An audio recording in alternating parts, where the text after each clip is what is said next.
Hey guys, today I'm gonna be explaining about our bacon hair slash acorn hairs babied. Well, the answer is yes, of course. If you watch these contents that has bacons, then you probably watch Burr, Craxel, or CB, or you probably watch these cringe content farms that are made by short creators, of course.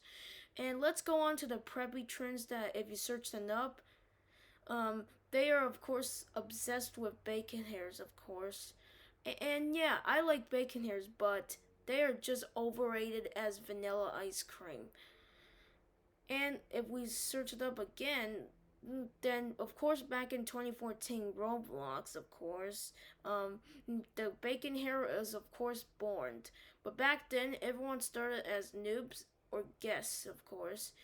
But now in 2024, the cringe era, people now start as acorns and bacons, but there are still some default avatars that people start as are a bit possessed, of course.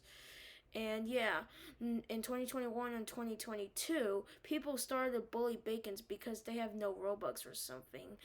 But now people feel bad for the bacon hairs, so yeah, they now of course support bacon hairs and going hating on slenders, of course. Anyways, that's all for today's video, and yeah, this is not hate, this is just explaining. Anyways, bye guys.